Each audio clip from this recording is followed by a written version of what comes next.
Yaorana Sunshine. Non, c'est pas la tendance du jour. Je voudrais te partager un moment de vie que j'ai, qui m'arrive en fait. J'ai des enfants. Donc j'ai une de mes filles qui est enceinte, qui va donner la vie prochainement sur vos écrans. Et en fait, ma fille m'a appelé aujourd'hui parce qu'elle a perdu les os. Donc quand une femme perd les os, forcément, elle va rester en observation, elle ne pourra pas rentrer chez elle parce qu'il y a des risques d'infection, etc. Ce qui peut se comprendre. Et ma fille, en fait, m'exprimait la chose suivante, quelques jours avant de vivre ce qu'elle vit actuellement, à l'instant où je te parle. Donc, ma petite fille n'est pas encore arrivée. Ça ne saurait tarder, dans la nuit, je pense. Entre 23 et 1h30. et en fait, elle m'exprimait la médecine conventionnelle très intrusive. Les prises de sang, les aiguilles, les choses qui peuvent rentrer dans ton corps. Toutes ces choses que les personnes très empathiques, finalement, n'aiment pas un petit peu. Tu vois, ils sont beaux mes cheveux, c'est normal. C'est les sources d'eau chaude. Va te baigner dans des sources d'eau chaude, tu verras, ça te fera du bien. Ça va te purifier, ça va... C'est parce que tu le vaux bien. Et on arrête de se perdre, frangin, c'est bon. Donc ma fille m'exprimait ça il y a quelques jours, en me disant, bah, je trouve ça déjà violent en fait. Donc je lui ai donné mon point de vue, dont elle fait ce qu'elle veut, en lui disant, bah, tu n'es pas obligé d'accepter. Si pour toi c'est pas ok, et en plus elle soulevait le fait que des personnes du corps médical, s'ils prennent certaines préconitions avant, comme là c'était la pose d'un cathéter au cas où on a besoin, donc on va te faire quelque chose, mais ce qui n'est pas forcément nécessaire. Déjà pose-toi la question, d'une, de deux, ça va peut-être à l'encontre de la loi du consentement du consultant, du patient. C'est-à-dire que bah, même si la personne va dire non, on va la forcer à dire oui quand même. Tu transposes à beaucoup de choses que tu peux vivre dans la vie.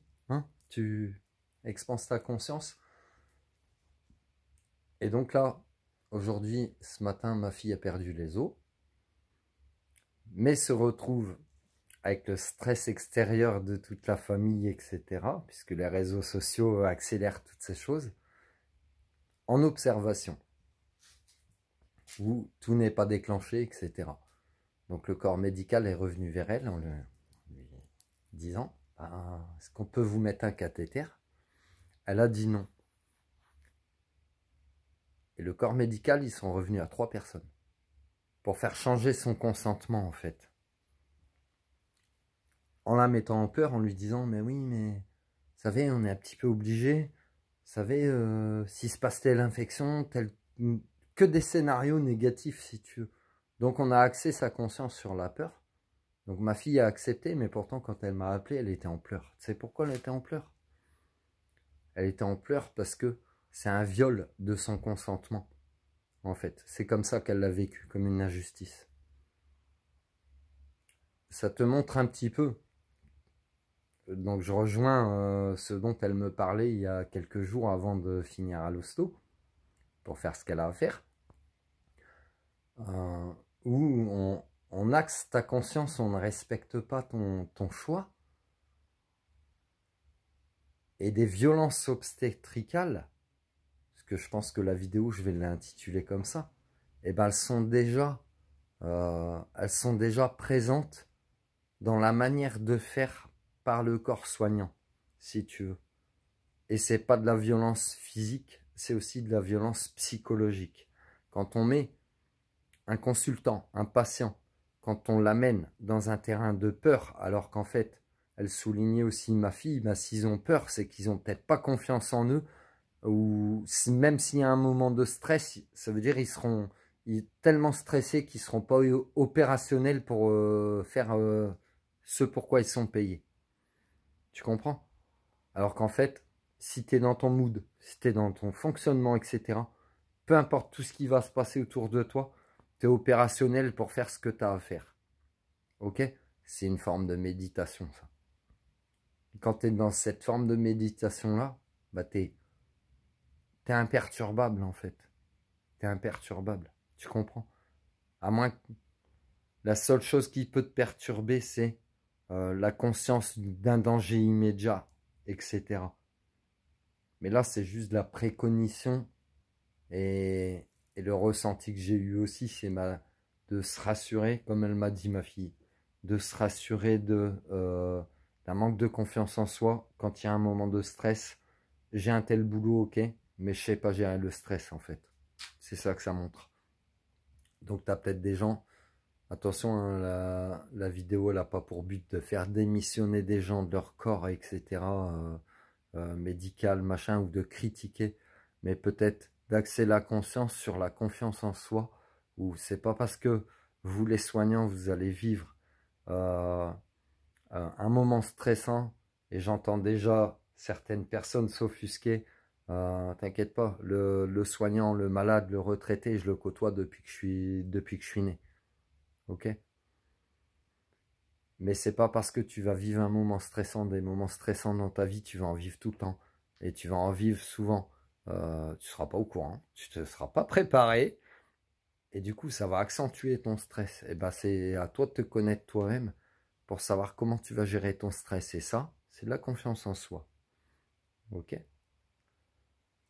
Donc ma fille m'a appelé tout à l'heure en pleurs, en me disant, bah oui, ils m'ont mis quand même le cathéter, machin. Et je lui expliquais, je lui ai dit, écoute ma fille, tu vas vivre le moment le plus beau de ta vie, ou l'un des moments les plus beaux de ta vie. Tu vas donner naissance à une vie. Comment tu veux le vivre? Comment tu veux le vivre?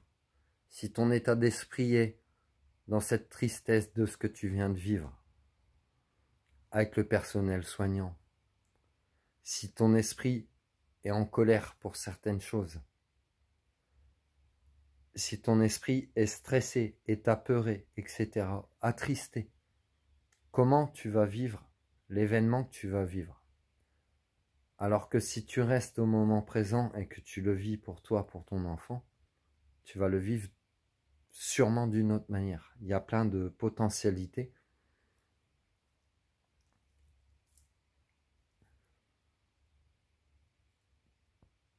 Donc elle m'a pas répondu, c'est une question à elle, d'elle à elle-même. Pose-toi des questions vis-à-vis de toi-même et me réponds pas. Réponds pas aux autres non plus. C'est des pièges. C'est des pièges. Donc là, je pense que le a commencé parce que j'ai ressenti plus de contractions que ce matin.